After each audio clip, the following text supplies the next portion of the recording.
You can either take the red pill. You'll wake up. Everything was a dream. Or you can take the black pill. You can get torched.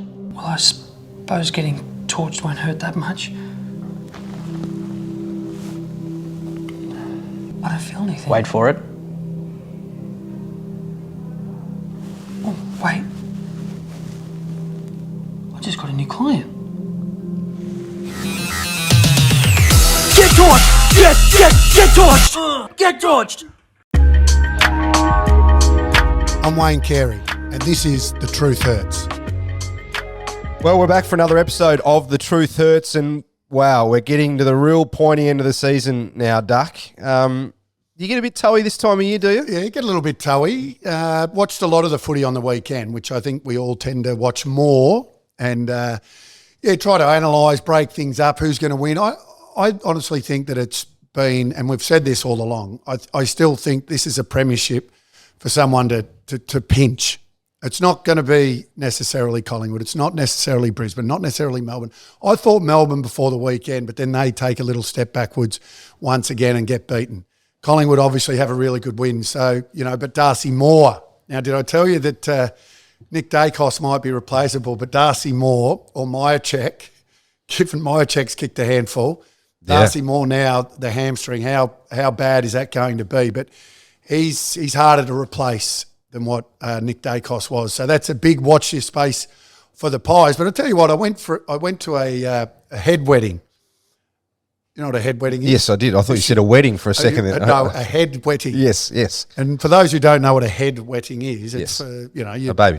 It's basically dad's making up an excuse to get on the drink Yes. together and go out. The women should probably have a head wedding, not the blokes, given that they don't do a lot.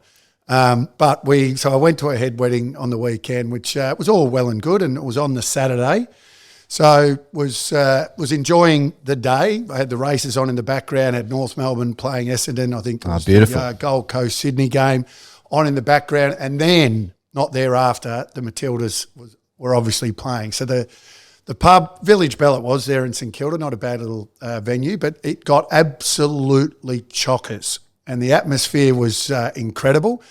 So after the head wedding, we just got involved in the festivities. What a ripping atmosphere that the pub had, let alone if you're at the game, that the Matildas... Some amazing scenes right around the country, weren't it? Even at the MCG, people were in the bars and... But as exciting as that was, you know what? I had a moment. So you're at a... No, I did. I had a moment, nothing bad. People are pushing and shoving. Clearly I got my arm in a sling and they push past and... You're getting the blue. They bump into your arm, or people come up and pat you on the shoulder, and you feel like saying, mate, you can't tell that I've got a frigging sling on my arm. Anyway, gets worse. So I go into the toilets. And, where's this going? No, it's not what everyone thinks. So I go into the toilets and I sit down, and I don't take it in notes. I actually had to do number twos. I sit down and I didn't look, and I looked to my right and realised that the dunny roll is to my left. And it's not only to my left, but it's about 1.5 metres away. So normally you just... I was not expecting this story. I know. So normally you just reach like that. And so I'm trying to reach around.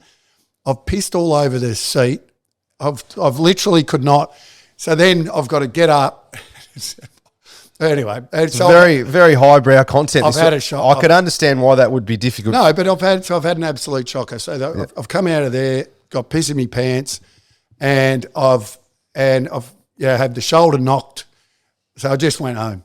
I came out. I said to the boys, I said, Duck, you're normally you're normally one of the last to leave. I said, I got to go. So I sort of half explained what happened and got out of there. That's probably but it was a great night. Well done to the Matildas. Except for everyone but you. It does raise the question with the Matildas and the penalty shootout, whether that should come in or whether that could be something that comes into the AFL. Well, I saw Paddy Dangerfield tweet that sort of half jokingly, and he is the man that might be on the commission. Well, it has been discussed before. I think we might have done it in a Ted Whitten game once, and it was I think I might have hit the post actually with mine. Yeah, I think I do. I hit the post. So just the excitement that it creates. I mean, do you agree? It was an unbelievable moment. And we said only a couple of weeks ago that Sam Kerr would have her Kathy Freeman moment, and the whole Matildas had their Kathy Freeman moment. I mean, that was huge. And the biggest rating game since Kathy Freeman. Yeah. So it's amazing that I said that before it actually happened, isn't it? Oh, you're very, yeah. And others have jumped Nostradamus. on the No, well done, mate. No, congratulations. But I mean, it was. Yes, huge. Isn't it great? And we said this a couple of weeks ago as well. Isn't it great that the attention that women's soccer, and I've said this before, the netball, also the cricketers, really bringing attention to these sports, and so they should, because it was just unreal. And now to come up against the Poms, huge Wednesday night. Given that we've just finished the Ashes, how good is this? It's unreal. You can't wait. State of Origin games are on Wednesday nights, and I think I looked at that. I think State of Origin might have been, the Matildas, the AFL Grand Final, and the State of Origin were the three biggest audiences over the last 12 months, right? And we're about to have the Matilda game up against the Poms on a Wednesday night. I reckon it's going to break all sorts of... It'll be huge. Well, because sometimes on a Saturday afternoon, people are doing other things. It was a bit of an awkward time. They're not home watching, but on a Wednesday night... This will break all records this Wednesday night. Yep. So can't wait for that. So, been a bit of an up and down weekend for me. Yeah, it sounds like a bit of a roller coaster, that's for sure. I actually went out yesterday as well. I want to get your opinion on this because I often use you as a bit of a guide. Last week it was the barking dog, next door, and I got some feedback which we'll share from our listeners a little bit later. Yesterday I went to the Melbourne Storm game. I wouldn't normally go to a rugby league game, but my partner... she goes for the Canberra Raiders, and they were in town playing the Storm. So we went and watched that. She at Canberra, because I like Canberra Raiders, back when they had Meninga, Stewart, Clyde. Yeah, they had some huge names in the early 90s. Yeah. Well, they had the four best players in the world in the one team. Crazy. So we're leaving the venue yesterday, and I've got mates who are, I would say, social smokers at different times. They have a drink, they have a smoke. I've never smoked. Bad habit. Should never smoke. I was leaving the venue and I was stuck. You know when you're in that crush of people, you can't go left, you can't go right. And I was stuck behind these three guys who are all smoking, and you're just copping this secondhand smoke. Where were you? Just walking outside of Amy Park. And Were they outside the venue? Or outside. So you're not smoking, you're not allowed to smoke inside. But I just wonder if there's some sort of etiquette about maybe waiting another 5 minutes so you're not giving your cigarette to everyone else. I don't know. What, you couldn't move? Well, yeah, there was people, everyone's leaving. Have you heard of a sidestep? The footpath was full, mate. I couldn't go anywhere. Yeah, right, and it just went straight back in your face. Yeah. Yeah, well, that's secondhand smoke if you're not a smoker. Yeah. I don't think there's too many things that are worse than that. I remember as a kid, and this is why I never took up smoking, but I remember as a kid sitting in the back seat and my dad, lighting up a smoke every, couple of minutes, and the window's up and we're in the back, like choking. It's horrendous. It was like back in the day when you used to go out, everyone was allowed to smoke. You'd come home smelling like cigarettes, and as a non-smoker, obviously that's changed. I wonder, am I being precious? Maybe our listeners can answer. Or you're not being precious about that. You can't. I mean, I guess if they're outside, they're not breaking any. No, they're not breaking any rules. I just wonder, can you wait another 2 minutes? I think there definitely is. Recently, I was sitting outside of a restaurant, and this particular part of the outside, people obviously were allowed to smoke. But even if you are, I don't think, and you can see people eating near you, I think I don't like that. Yeah, I agree. Just depends on how much courage you got and whether you want to speak up. Well, if I'm not going over and saying anything to the neighbour about the dog, I'm probably not going to do it about someone smoking, especially when they're wearing a Melbourne Storm top and looking. Oh, okay. They're looking pretty. Okay. They were big boys. Yeah, big rugby boys. Yeah. You would have copped the smoke, spare of the gob. Now you touched on Darcy Moore and Collingwood. Now you were pretty happy with your Nick Daicos Darcy Moore call. Your Nick Daicos, you said. I just said they had players that could cover him. So Darcy Moore's out for the rest of the home and away season. Collingwood hope he will be back for the first week of finals. How much will that affect him, do you think, does it affect your confidence going into a big game, knowing that you're maybe not exactly where you want to be? He's got a big history. He does. He's got a big history. Now, he's overcome that history in the last 4 or 5 years. But before that, remember, he was doing he had soft tissues a lot. So whether that comes back into the back of his mind, you would hope not. I would say they're going to be ultra cautious with him, given his importance. But this also highlights the fact, and I want to say this again, because years ago, when people still are whinging about this bye before the finals, they go, why have a bye and all of that? Do you agree that this is the reason why it's a good thing? Because what it allows you, if you do have a couple of injuries, it allows you that extra week to have your best and fittest team on the park. Therefore, you know what you get? You get the best product. Is that what we want? We want teams to be fit and healthy come the start of the finals. And if that means players like Darcy Moore are playing, then that's why I give it a big tick. Yeah, I hate the loss of momentum of the season. I don't love having that weekend off, and I feel like it's a bit of a free kick for other sports. But I understand the point that you're making. Bulldogs don't have the 2016 Premiership if they don't. They had 4 or 5 guys, didn't they? Come back from. I think they had an elimination final in Perth against West Coast that no one expected them to win. Yeah, so I can see it. On that weekend, maybe it's just that I find it hard to. I go, what am I doing with myself? They are to answer your question as well. So yes, this is now. How do they cover?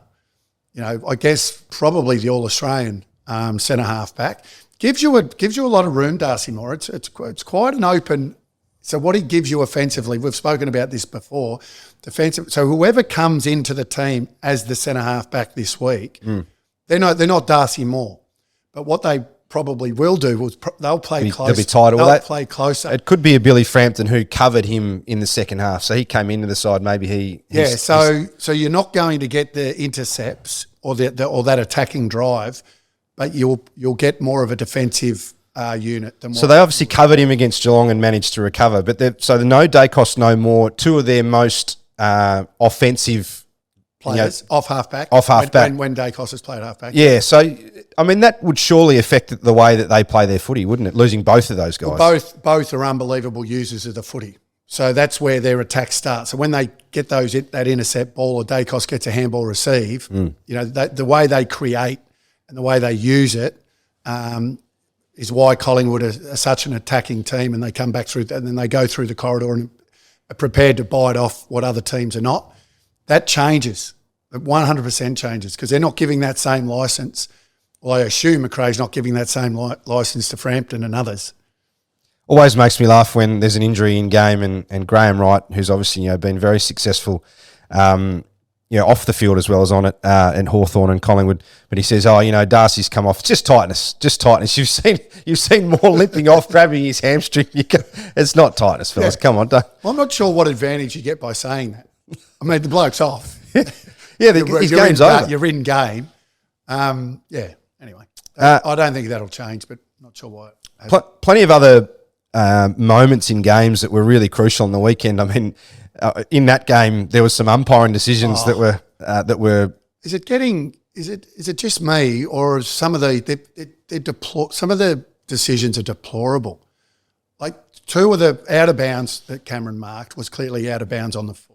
Yeah. And then the play on, for anyone that thinks that that's not play on, when you have a player out of bounds and he decides to handball to another player that is out of bounds, then you've played on out of bounds. Astonishing. So the AFL since come out to clarify those 2. They said the first one, they believe the one where Cameron marked the ball. He juggled it as well, by the way. It wasn't even a clean mark. So they've ticked that one off and said there's another angle that showed that one was line ball, and they're happy with that. And he juggled it. He didn't have complete control of it. So once again, the AFL talking crap. And then the one where it was handballed to Cameron and he snapped it from out of bounds. They've admitted that one. Why do they do that? The AFL rather than just say, look, they were both wrong, because they were.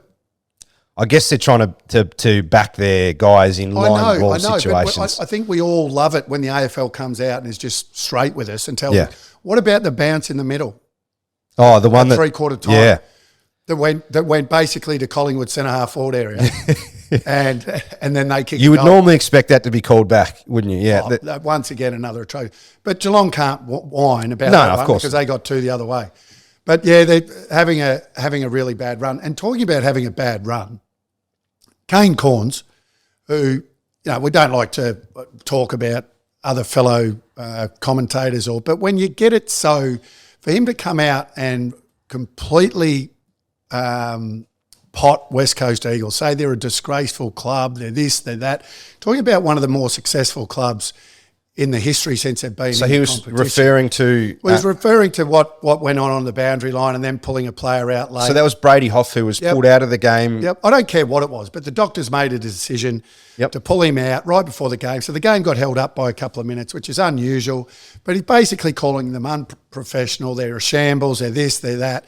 And 2 weeks earlier, when they actually have a doctor that has admitted that he made a mistake, which is fine. We all make mistakes. I'm not having a go at the doctor. I'm having a go at Kane Cornes for not being as strong on his footy club as what he was on West Coast. And now it's becoming, I think he's becoming, for a guy that I like some of his opinions, he's becoming the laughing stock about a guy that just sits there and, looks after his own club and pots everyone else's club. It's really becoming embarrassing, I think, for Kane now. Okay. I mean, it's just it's just lighting up, and you can't call a club like West Coast, a disgrace because of something like that, and because they're playing good football. Does he think they want to be playing football like that? Every club has had a moment in time where they've been really poor on field and not got it quite right off field as well. But that doesn't mean they're a disgraceful club.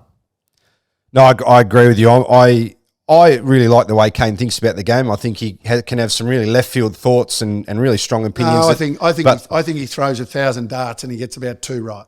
Okay, well, but I agree on the Port Adelaide stuff. I will admit though, I'm a little gun shy on the Sunday Footy Show boys yesterday. After the Truth Hurts got a bit of mainstream airtime yesterday, and I was expecting a call from Tony, from TJ after. Did that make the footy show, did it? So, well, we were talking about when the King met the King last week, when you met Wally Lewis in the urinal you just looked over and you said, King? I have a King? lot of moments in urinals, don't I? So anyway, I told the story about how when Tony, tried to show off how well he knew the King. And anyway, they played it at the start of the show, and Tony said, wondered where Ayrton had got to. I was waiting for my phone to light up afterwards. Other footy stuff, Team English yesterday. So the Hawthorns kicked it behind, up by a few points with 47 seconds on the clock. So English has got the ball. Ed Richards was around the mark as well. He maybe could have taken the kick in, but English has taken the kick in. He's run in about 3 different directions, kicked it to the wing when there ended up being, I think, a stoppage. Took about 20 seconds off the clock.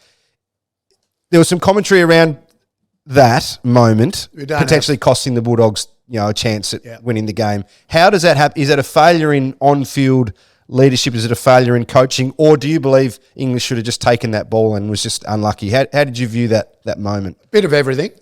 So leadership, yes. English, why was he there to take the kick in? And if he was there, why didn't he have an understanding of what had to happen in that moment? And that is not go wide, unless he knew exactly how long to go. And by going wide, still thought they had enough time to score, which in general, if you're under a minute, you're not taking a chance of going wide in case it goes out of bounds. So you've got to go somewhere up the corridor. So him not having the understanding, him taking the kick in. So there's a lot of different mistakes. He sort of did the right thing. All of a sudden, he's in the middle of the ground, but then that indecision, didn't know where to go. If he'd then gone, once he got sort of 25 out, if he'd then gone up the corridor, then all of a sudden you're saying, well, he's done the right thing. Ideally, you want him on the end of it, though, don't you? 100% you do. Yeah. And whether it's knock it on or what it might be, but you want to go the fastest way home. I will say, and I've been saying this for a long time, generally you don't want your ruckman making key decisions. You don't like ruckman in the chains of handball in the middle of the ground, and you probably don't want your ruckman making key decisions. In saying that, that has brought up the old, well, maybe it isn't, maybe it should be counted as a stat. The kick. Well, it is an important kick, isn't it? Yeah, that one kick when there's 20 seconds to go, not not the 30 that have been during the game. You can set up play from that kicking, can't you? A spell. should never be counted as a stat ever. Okay, so it hasn't changed your mind on counting kickings as statistics for players. Definitely has not. Speaking of big men, this has been a talking point for quite some time, but Melbourne gave the Gawn and Grundy combination another shot on Saturday night against Carlton. Max Gawn has been playing unbelievably in recent weeks, back to what we expected of him in his All-Australian year. And then he had a quieter game. I think he had about 11 touches. Grundy had minimal influence. Would that be fair? Why are Melbourne doing that? Well, you can only ask Goody that. I'm not sure why, but clearly they think that that's a combination that they would prefer going into the finals, I reckon. And the fact that they had an injury the week before. To Petty, yes. Petty. That's the only reason. That's the only thing I can think of. I still think Goody thinks that this can work. Do you think it can? Yes, I do. You're a big defender of Goody. No, I do, because I think that not Grundy going forward. I think if Grundy is playing really solid footy, and it happens to be in the ruck, and they do need someone to go forward, then it's not Grundy, it's Gawn. Yeah. So that's the combination that I think Melbourne would love to be able to have. If if Grundy can get into some sort of form, then they pinch hit with Gawn more forward. My argument against that is that when Max is at his best, he's playing in the ruck. He's playing in the ruck, and he's able to drop a kick behind the play and take a lot of marks that maybe Grundy. He doesn't. He doesn't take. No, the you're same. right. You're right. So you're robbing Peter to pay Paul. But at the moment, it's Melbourne forward that are having the trouble. Of course, yeah. And I guess that plays into that. I watched Luke Jackson for free on the weekend. He didn't have Sean Darcy alongside him. He has dominated in recent weeks. These are guys that they need that time, don't they? Yeah, dominated against West Coast. Yeah, but he's done it for a few weeks. No, now. He has.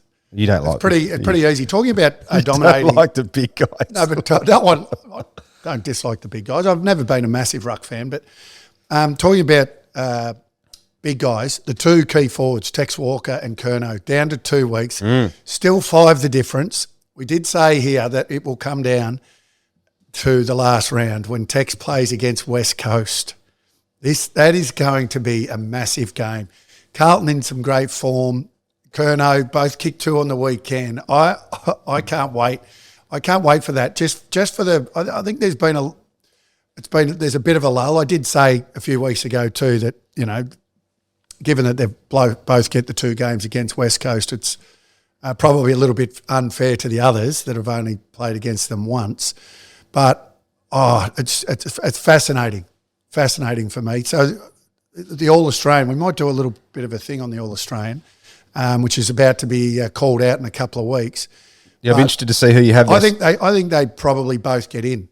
So on that final round, West Coast play Adelaide on the Saturday night, and then Carlton play GWS on the Sunday night. So Charlie will know what he's going to. Will it be in the back of his mind? Carlton will want to win, obviously, but if let's say Carlton's 30 points clear, will he? And the game's done, and he needs 1 or 2. Do you think he starts thinking about the Coleman, or would it not cross his mind? Human nature. Yeah, so it does. Yeah. I remember listening to Tony Lockett and Ablett, and it wasn't until sort of later on, and Dunstall, and you got 3 of the greatest goal kickers of all time, all playing in that one era. They would come off the ground, and someone would come up to them and say, "Oh, by the way, he kicked 9, Plugger's kicked 9, Dunstall's just kicked 10, or Ablett's kicked 7, or whatever it may be." But they all wanted to know what the other had kicked on that weekend.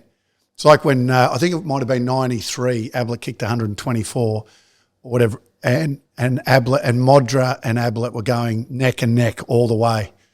And Ablett wanted to know how many that Modra had kicked. And when they played against Adelaide, Ablett kicked a big bag and Mods didn't kick, and that's probably what invariably won Ablett the Coleman that year. I haven't done any research here. What was the most you got kicked in a season? Obviously, you're playing centre forward, not full forward. 83, I think it was. 83. Were you ever a chance for the ton in that year? No. Well, I was a centre half forward. I just said that. Yeah. Yeah. I just gave you an out, mate. I'm not. Jeez, you kid me defensive. I was setting them up. Speaking of full forwards and or forwards, you do love the forwards, and but there's one guy who's had a bit to say about his future in the past week or so. It's been retirement season. We've seen the likes of Trent Cotchin and Isaac Smith, and these guys have announced his retirement. I was intrigued by what Jack Riewoldt said last week on Fox Footy when he spoke about his future, and he sort of suggested that he will sit down with the club and maybe it wasn't cut and dried about what decision is going to be made. 1 goal, 6 touches on the weekend.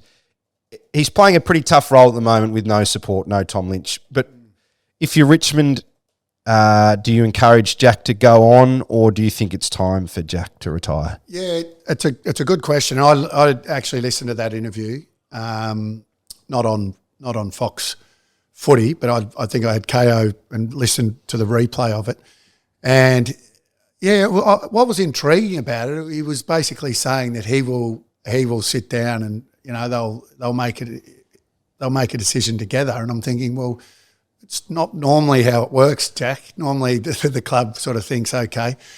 I'm sure there's constant dialogue. The other tricky thing for Jack at the moment is he doesn't know who the coach is. So the new coach, if there is a new coach, then it's not going to be up to anyone at the club. It's going to be up to that new coach whether Jack goes on. On form alone, I think he probably should walk away. I don't think he's had a great year. I think he's been an unbelievable player. I've said that before. Because of Jack Riewoldt and Trent Cotchin and the way they changed their games is why they're, I think, yes, and they've got Dusty Martin and they've had a lot of other great players, but I just think the way they turn their game and their leadership around, that those two in particular stand out for me. It was a rocky road for Jack, wasn't it? That's why. Yeah. Well, when he was winning Coleman medals, Richmond weren't winning games, and all of a sudden when he was giving away goals, kicking goals as well, and Cotchin was the same when he was getting 35. He turned it back to 20, 25, but played an unbelievable role. So on form, and a few other, I guess wanting to develop others in the club, moving on from that era, all of those things, I would probably say Jack. But the thing that you would want from him is you'd want to know before the end of the year so they can send him off. Yeah. I wouldn't like to see him, finish the year and then the new coach comes in and says, well, Jack, our plans are that probably not to go. We probably don't want you to go on. And then he doesn't get to say thank you and all those things. And I know it's not a fairy tale for everyone, but it could be if the decision was made before the next 2 weeks. Yeah, and it's funny with guys. It seems like when they get to the end of the career, most seem to think that they've still got something left to give, and they might just need that little gentle. Well, everyone's different. Some players get to that point and they feel they're retired for a long time and they want to get every little sinew out of themselves, irrespective of whether it's finishing your career in not great form. And then there are others that want to leave a little bit in the tank. And I think Cotchin, given his form this year, is probably leaving right at the right time. And just with that little bit in the tank saying, well, you know what, he's had a really good year, I think. Yep, agree. So, they're all different. And you can't begrudge them for being different, but you also can't begrudge the club for making a tough choice if you're to put them in that position. When you've got a player like Jack, I wonder with Richmond, who is he holding back? Is a Noah Cumberland? He's maybe more a mid-sized forward. Is he holding someone like Noah back? Is what he offers as a veteran, in the day, the time where soft cap's an issue and maybe he's a leader off the field and what he can contribute off the field. Does that play into any decision-making at all, or it's just purely on what his output is? I think you've got to look at it as output. And, Bolter is one that we've seen be tried forward as well. We know that Tom Lynch will be back next year. They have got a couple of options that can play that position. They've also played in the past. But once again, we don't know if there is to be a new coach and what their plan is for this list and this squad. So it's a really hard one to talk about when you've got a stand-in coach. Now, if he was to be the coach, then that whole conversation is different even again. Now, anything that relates to North Melbourne always piques my interest. Really? By the way, Bombers... You're about the only one. Because I work with you, right, Wayne, I often think, I wonder what you'll think about that. By the way, how did North go on the weekend? Not just got beaten like- by your mob. That's how well you're going.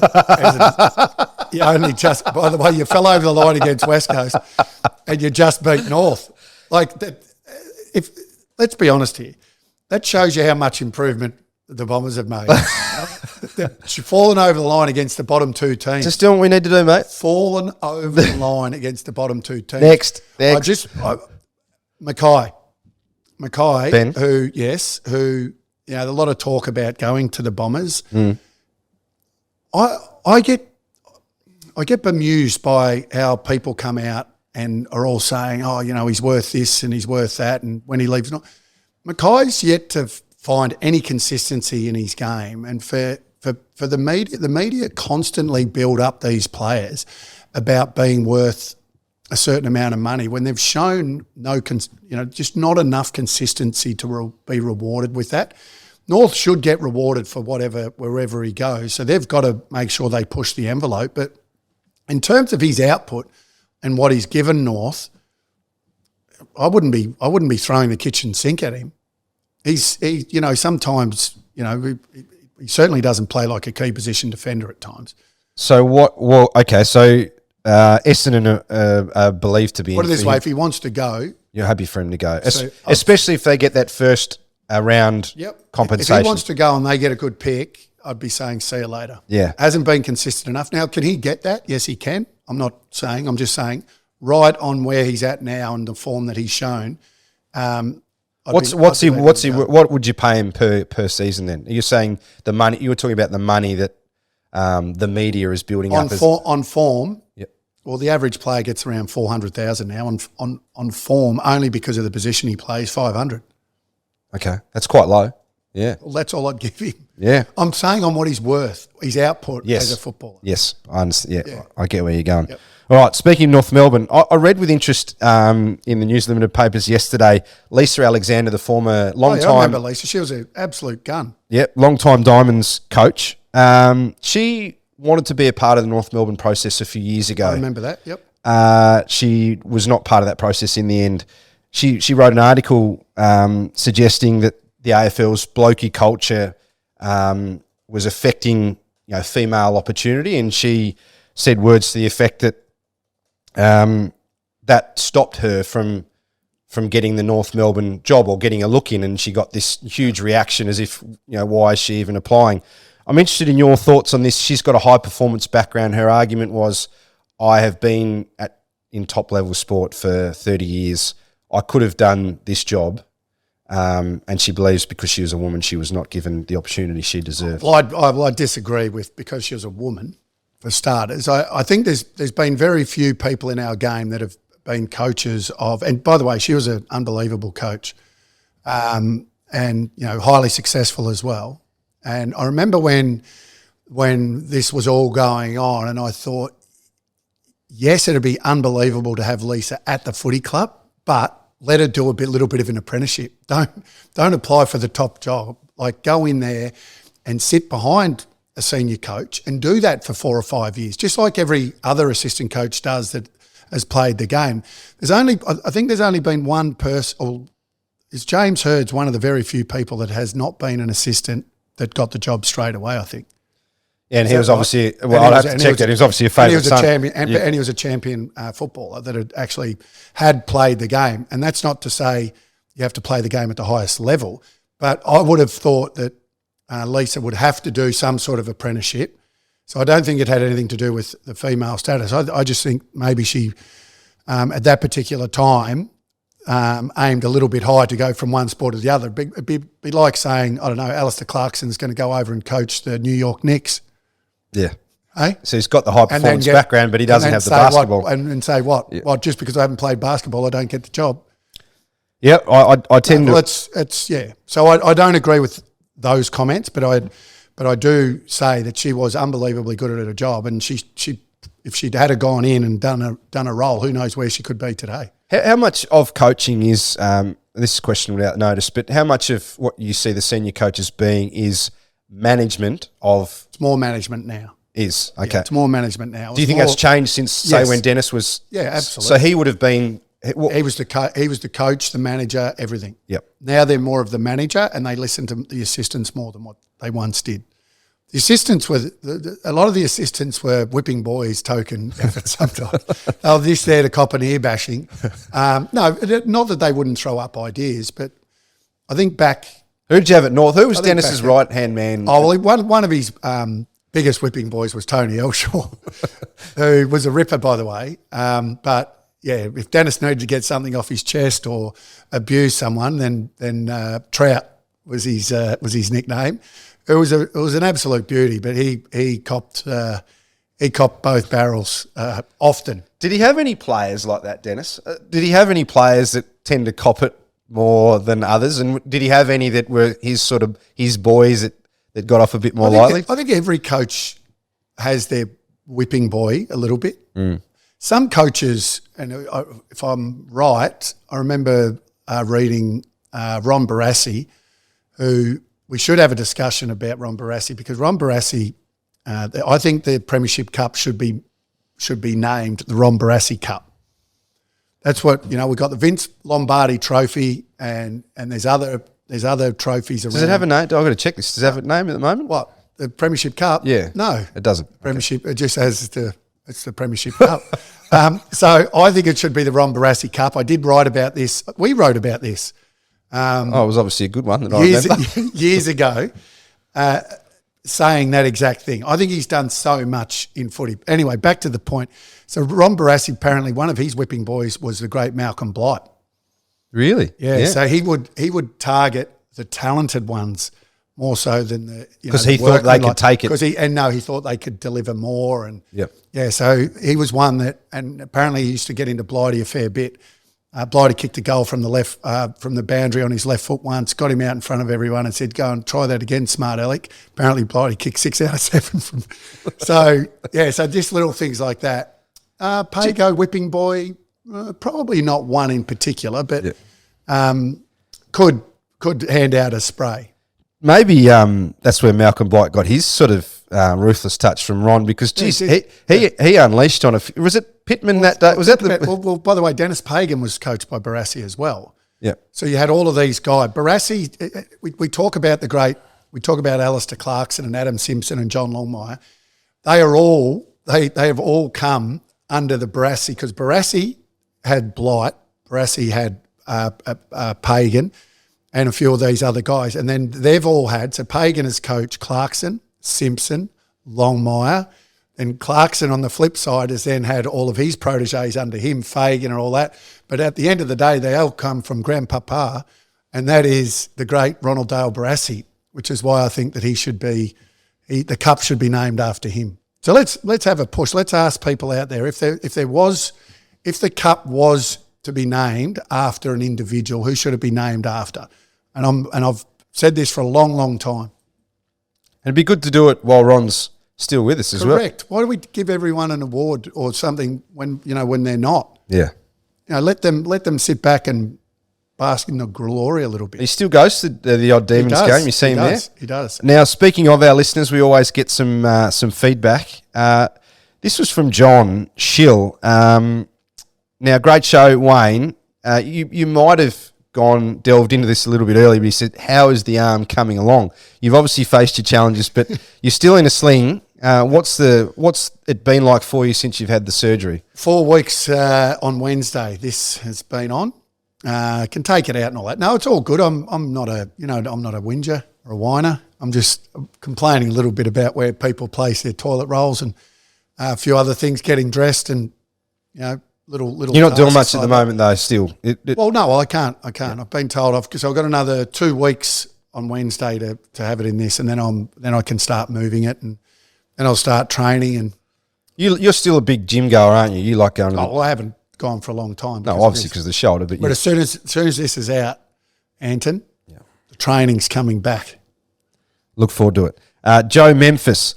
Nick Daicos with a knee injury would have been a humongous setback had he been on any other AFL list. But Collingwood has the other players, which you alluded to. I still think they can make the grand final. That's from Joe. Can Collingwood still make the grand final? Yeah, I've said anyone that finishes in the top 8 can. Okay. Mr. Superfuzz, awesome episode. Love Duck's honest takes. We all know about the Djakovic battles, but as a Demons man, was wondering how you rated David Neitz. For me, he was as good back as he was forward. You're not going to believe this. I had a beer with him 4 nights ago. Really? Yep. Ran in, we met Lamaro's. I was having dinner there with some friends, and Nita walked in. We might get him on the podcast, actually, because he's an absolute ripper and played over 300 games. So as you do when you run into these players, and we know one another quite well. We travelled to Ireland together in 1998.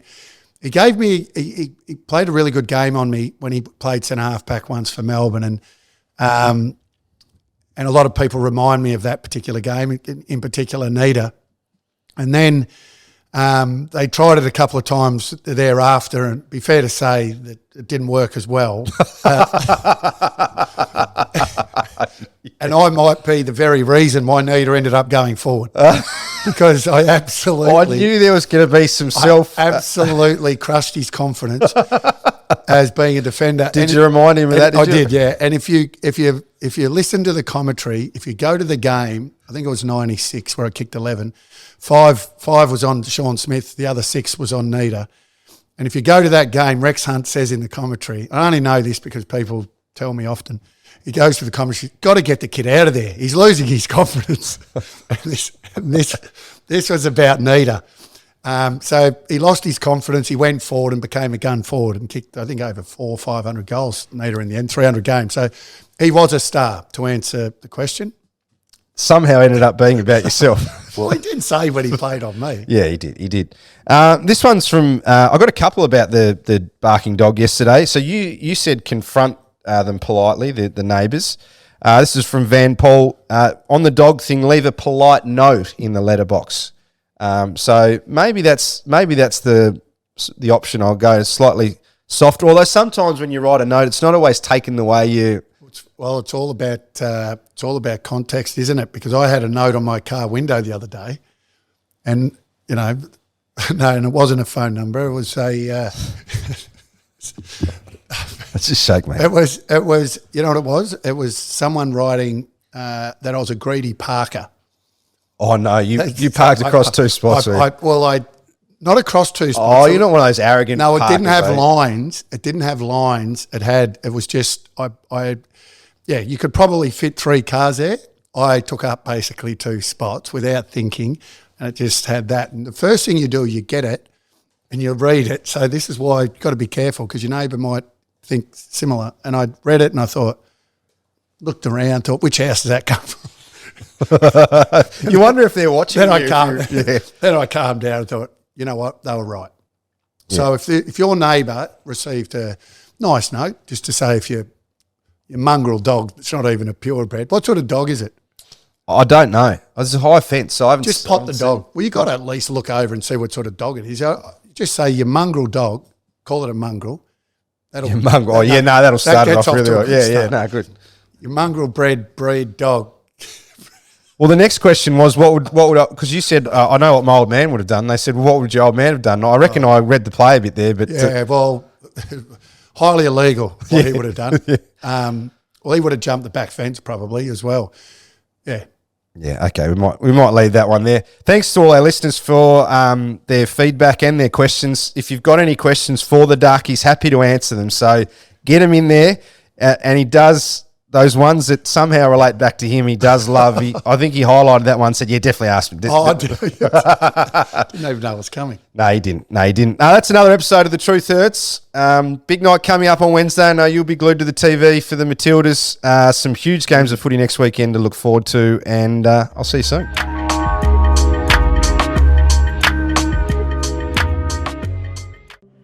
You can either take the red pill, you'll wake up, everything was a dream, or you can take the black pill, you can get torched. Well, I suppose getting torched won't hurt that much. I don't feel anything. Wait for it. Oh, wait. I just got a new client. Get torched! Get torched! Get torched!